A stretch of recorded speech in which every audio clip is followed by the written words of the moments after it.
Are you launching a product soon, but you're not quite sure if Kickstarter is the right model for you, or if you'd rather take things into your own hands on your Shopify website? But even taking this a little further, what if you actually wanted to crowdfund your product on your own website?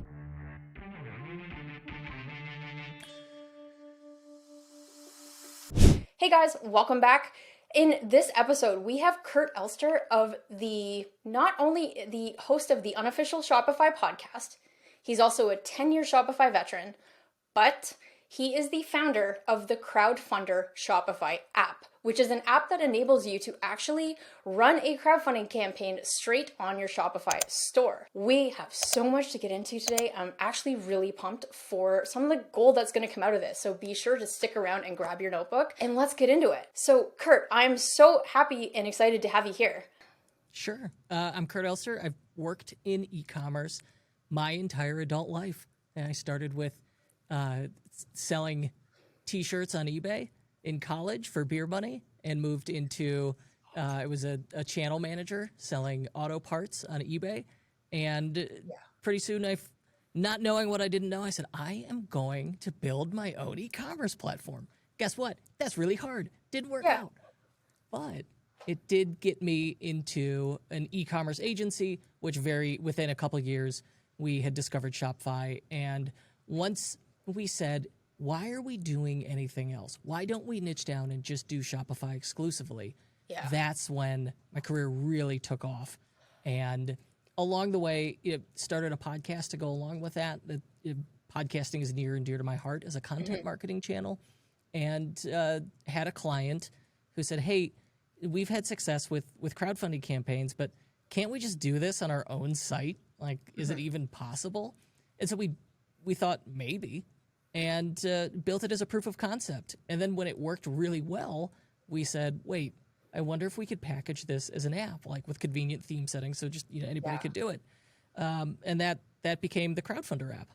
It's so interesting because when I think crowdfunding, and just for me, like when I chose to kind of pivot away from Kickstarter, we still do Kickstarter campaigns, but it may not be the right fit for a lot of brands or startup companies. And it hadn't even occurred to me until someone asked me, like, why can't, like that same question, like, why can't I just crowdfund on my own website? And that's going to really be the first question I want to dig into, which is like, if there are crowdfunding platforms available, why would somebody want to crowdfund on their own website when they are responsible for 100% of the traffic?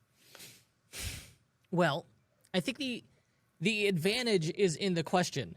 It's on your own website, so you end up owning the entire process, right? If I am on someone else's marketplace, like Kickstarter, which at this point I think of it as a marketplace. Anytime that I'm giving up a percentage to gain access to someone else's audience, and that's the advantage there. Then I'm also playing in their sandbox. I have to play by their rules, and so whatever those requirements are, I have to follow that. Plus, then give up the percentage to the platform.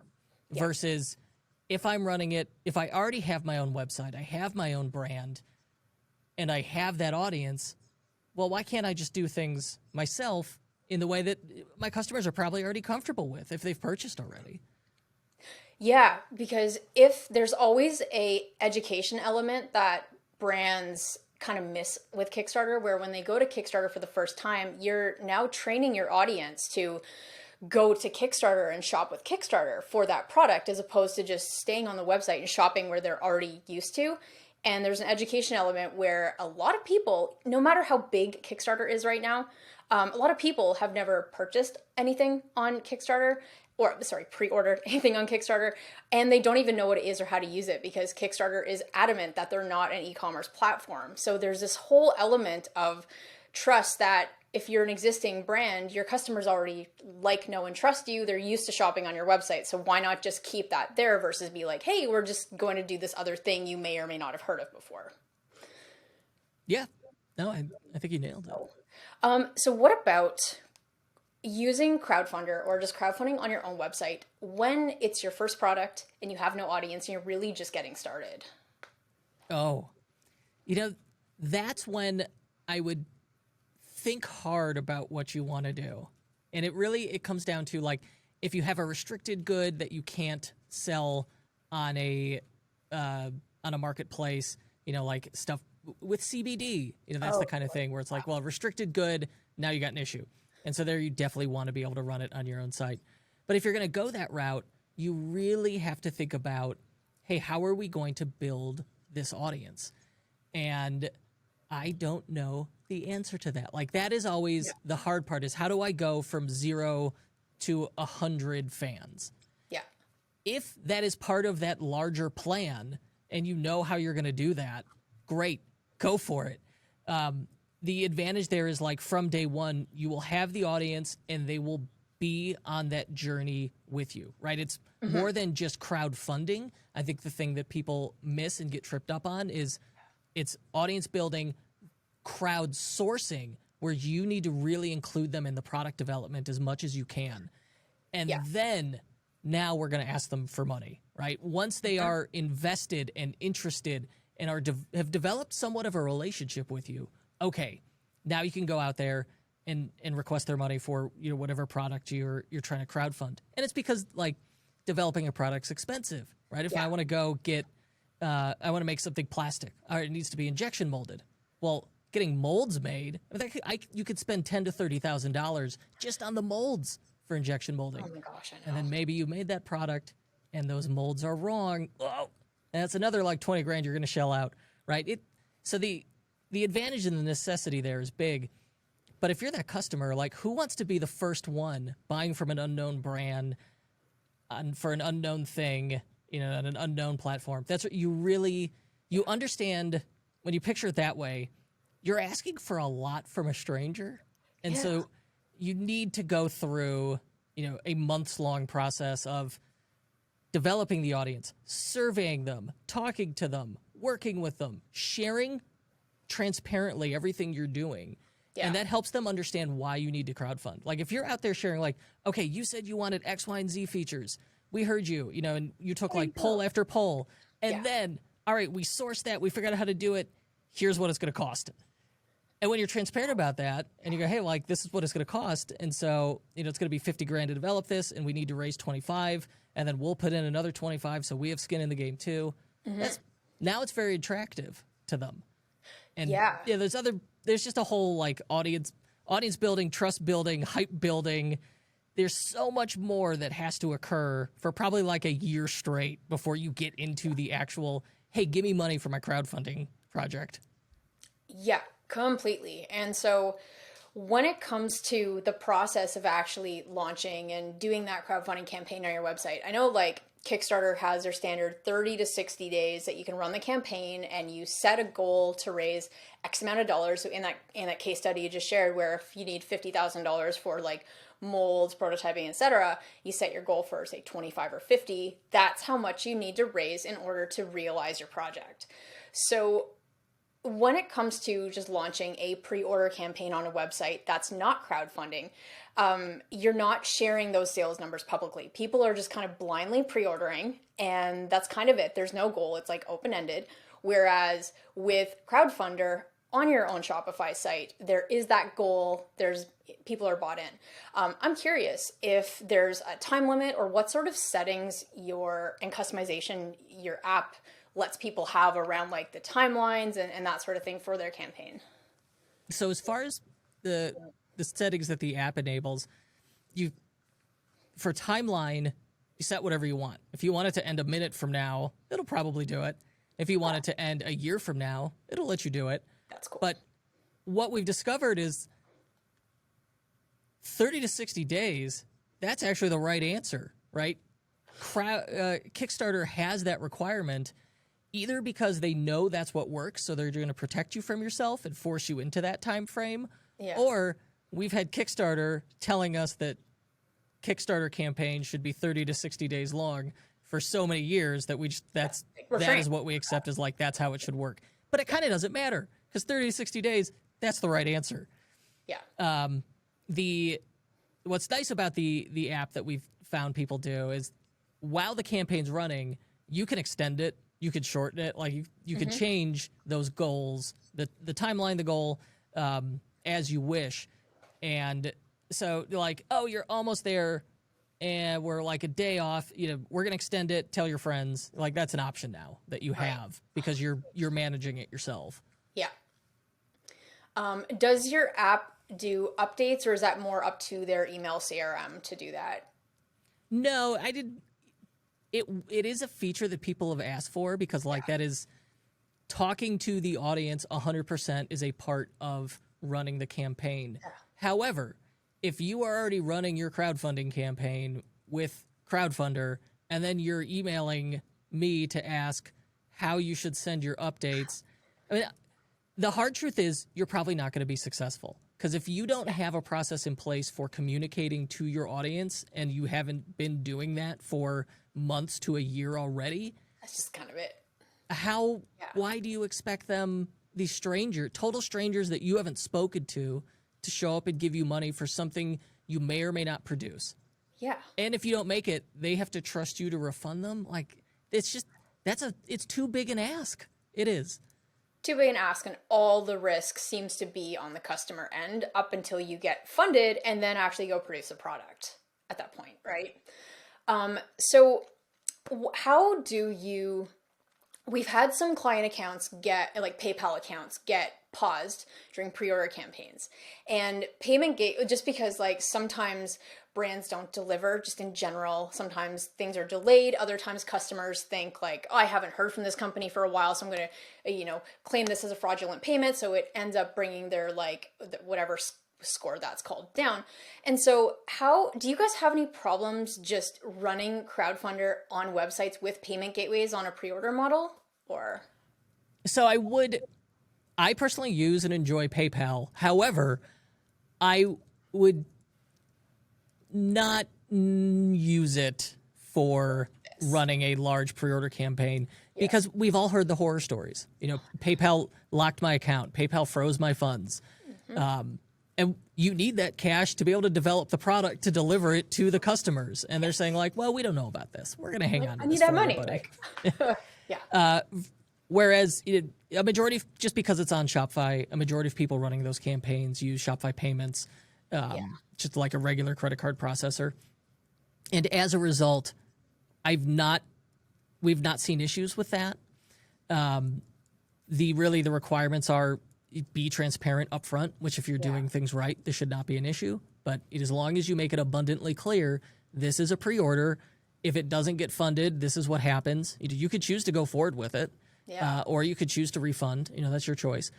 And if make it clear, like it's a pre-order, it's a pre-order, it's a crowdfunding campaign. Here's what happens if it doesn't get funded, and here is the estimated ship date. Absolutely, you have to include that. And you could give a range, a window, and make it clear like this is an estimate, and here's the risks, and here's why. As long as you're upfront, transparent about everything, no problem. It's when you try and hide things from people that things get suspicious, and payment processors are rightfully going to look at that with a side eye and then freeze your funds. Yeah, it's funny. Like, I think that a lot of creators learn or merchants, whatever, learn the hard way if they're not great at communication. Like, I remember there was one company we worked with, like, way in the beginning, 2016 or whatever, and it was a company of engineers that maybe they just didn't know how to communicate properly at this point. Now they do. And they sent an update that one of the parts they needed for this product was super delayed. And the update they sent was not, hey, really sorry, delayed.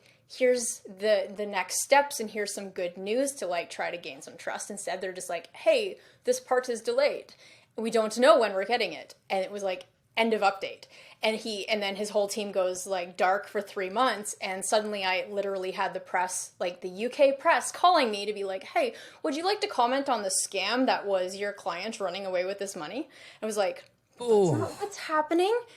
They're in China manufacturing. Oh my God. So anyway, 48 hours of like hunting this guy down. I was like, hey, so by the way, this thing is happening. You need to communicate with your backers. Here is how to properly do that. Because like what ends up happening, especially today on social media, that doesn't just happen with Kickstarter campaigns. It's like your own website. If people feel that you are not communicating or being transparent or not being so like super, super proactive with communication, that is a great way to ruin your brand before you even have a chance to get started. So everything you're saying with updates is like, people heed that warning. You need to over communicate. Over communicate. Yeah. I think is the key word here. Yeah. But it's like, oh yeah, these things happen. And you don't want to learn a hard lesson like this through experience. So speaking of transparency, one of the things that I really find attractive about using Crowdfunder on a Shopify site is the transparency with how much money you need to raise. So there's like a conversation around the goal and why you have that like 25,000 you need to raise. But there's also transparency in how close you are to that goal versus an open pre-order campaign with no goal and customers just kind of give money with an expected shipping date. I would love to kind of dig into some of the pros and cons between going something that's like a public raise amount versus just kind of a private pre-launch thing. So I know you're biased because Crowdfunder, but what are some things that people should consider when they are looking at doing a public raise like this with Crowdfunder versus just a regular pre-order? There's a few factors. I think it depends on, the short answer is it depends, but it depends on product, on audience, on your experience. If I'm saying, hey, I'm going to do this run of t-shirts and stickers that are going to benefit charity, let's make it open-ended, right? Like no one is questioning whether or not you could get t-shirts and stickers fulfilled. Yeah. But when you're manufacturing a brand new product for a first time, that is different, right? And there's like all these fixed costs to it. And when you upfront can tell people like this is exactly what it's going to cost and this is our minimum order quantity, like really that is kind of what Kickstarter is born out of, just the idea that manufacturers have minimum order quantities and these things are expensive. Where was I going with that? Oh my gosh, like when to use which. So t-shirts, charity, open-ended versus set project-based goal with manufacturing makes more sense to have a goal like that. Yeah, because we've got this big cash outlay to pay for a minimum order quantity, and this is a new thing and a gamble, and you're just being vulnerable and authentic. You're saying, look, this is why we're doing it this way versus just like unlimited pre-order. And you could I think the other option in there is in between the two where you say, hey, this is a pre-order, but it's limited edition. We're only going up to X number of units with it being, and then the idea there I think is like, hey, can we introduce scarcity to it versus, with crowdfunding campaign, you're saying, hey, here's social proof, right? Because you could see other people have ordered this. This is how many people have ordered it, and introducing urgency, and that you're saying like, generally you're going to be giving some kind of discount for people to take some of this risk. And so for that initial run, you're like, all right, this is the cheapest this is ever going to be. If you'll back it now and you only have X number of days to do that in. Or like, oh, we're at 98% and we've got 48 hours left. And so there's that urgency in there. So like one adds urgency and social proof and some transparency. Another, that crowdfunding method kind of open-ended, unlimited ceiling though as well. I like that limited edition approach for like, hey, let's introduce scarcity and move the stuff. Or just, the simple, straightforward, like just order what you want. And then in a week, we'll send it to the printer. Yeah, exactly. I really like what you've said about social proof and it's like a built-in sales tool if you know how to use that properly, because what we see with pre-order campaigns usually is we'll go live with them when we're about 2 months away from fulfilling. And in the beginning, we're going to see a huge spike in the first 3 weeks. So we just finished a launch in the first month. We did like 20K with that. But people had a reason to buy. We did like, a discount for the first couple weeks, whatever. And then once we get into like 4 or 5 weeks out of launch, there's now no reason or reason for people to buy. So you're going to get this wave of people that really buy in the beginning and buy at the end. But when you have something like a crowdfunding campaign using Crowdfunder, that sales window is shortened. So you have people who have these time frames that they do need to purchase in between, either because they get to, quantity based or et cetera, et cetera. There's just like, it's a better sales tool at that point versus open-ended. If you know how to use that, I think that's a really, really great point. So moving on, I would love to know, and I know the answer to this, but this is for the backers out there. Does Crowdfunder do anything to screen projects to reduce fraud that happens on a Shopify site? No, and that is a issue. However, what we have done, so Shopify has their acceptable use policy.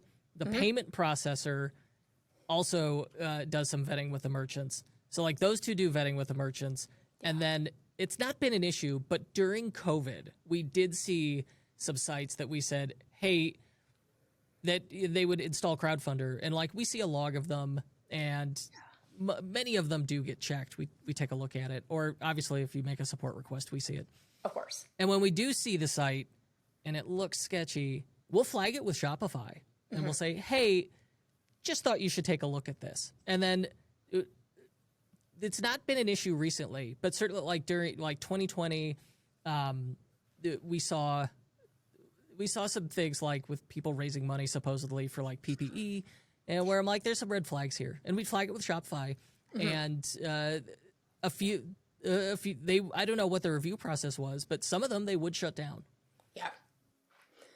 Yeah, which is really good, because we've seen this definitely around 2020, 2021, where you have the viral Kickstarter campaign happening, and then right away some company is going to steal the assets and set up another website and pretend to be that product and drive traffic to it, and essentially piggyback off the success, even though it's literally fraud. And so it's good to know that, like, what can you do at that point except just be on top of it and look out for any suspicious activity or people reporting it at that point. So, but it's got to be careful.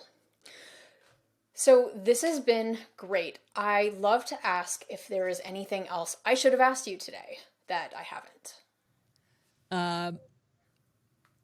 Well, I think the thing that we've witnessed make or break successful versus unfunded campaigns is really is that relationship with the customer. Like, how well do you understand them? Yeah. And how well have you communicated the story of what you're doing and why? Like, to make them care. They don't have to care. It is your job to engage with that customer and make them care. It's a hype cycle. Yeah. And so the unsuccessful campaigns we see is like you log in a store and they're like running 10 campaigns for just like random things.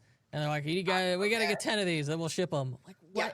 What is where there's no narrative. There's like no rhyme or reason. That's the stuff where I'm like, all right, you're just throwing stuff against the wall. We're doomed here. Versus the ones that have that very do you have a video? And in the video, do you tell us like what you're doing? Like, I want the story. Where did this idea come from? Why you're doing this? Use quotes from customers. That, oh my gosh, you see that. Good. Yeah. And that immediately adds so much legitimacy to it because I know you actually spoke to your customers. Yeah. And then, all right, so we looked at what they said, and then, we developed this product, and then we talked to manufacturers, and now we know, like, these are the costs. This is, per unit cost. This is what this is going to take. Here's the hard part about manufacturing it, and this is, we're going to give you, and so that's, how we came up with the amount that we're raising. The other trick I see people do is set an intentionally low amount, and this is for an established brand that's like done this a few times. Set a lower amount, then share it as like a preview with only people who've backed previous campaigns and say, hey, you get sneak preview, early bird access. because those are the people who are most likely to buy. Yeah. And then after they've had a chance to buy, then you announce it to the broader list so that when those people, which includes a lot of like first time customers who've never bought yet, they show up and they see, oh, it's already like almost funded. That's very exciting because unless the person has bought before, they don't necessarily want to be the one to take the risk. Yeah. You never want to be the first person to buy something or to comment. So, that is one thing actually I forgot to ask you is when someone hits their funding goal with Crowdfunder, can you get overfunded or does the funding stop? We make that an option. So you can let it keep going. You can have the campaign end, or you could choose what happens like when the timer runs out at that point. It's like it has to be funded and time ends, and then what it does, you tell us, hey, what's the CSS class of your add to cart button, and it hides it. Awesome. Very, very cool. All right, guys, we're going to put links to everything below if you do want to check out Crowdfunder for yourself for your Shopify website. Kurt, this has been great. So if people want to learn more about you, Crowdfunder, etc., where's a good place to send them? Oh, sure. Head to Google me, Kurt Elster. Head to kurtelster.com. That's got my newsletter, and you'll find there's a link right there to Crowdfunder and all our other fantastic resources to help you hopefully run successful pre-order campaigns. Love it. I was wondering when that was going to come in. You gotta work the cha-ching in appropriately. You do. I need to get me one of those boards, but I think I'd go a little trigger crazy. Probably. Look, we all do. It's a phase. Eventually you learn when to use the soundboard as opposed to like just abusing it. Plus, if you get the fancy ones, you can really like mess with people and do the voice changer. Have all kinds of good stuff. Which is great. I have interviewed hundreds of entrepreneurs at this point, and you are the first one to bring out the sound effects. So thank you. Yeah, that's probably for the best. So good. Probably. But I listened to your mom's house and they do the sound effects so well. I don't know if you listened to that podcast, but I love the name. Oh, it's the best. If you're into two comedians, that's the word, run it.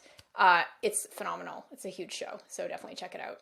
But outside of that, let's stay on point. Thank you so much for coming on today. Guys, if you do have any questions for Kurt or you just want to say thank you, be sure to give this video a big thumbs up and leave a comment below. Outside of that, we will talk to you next time.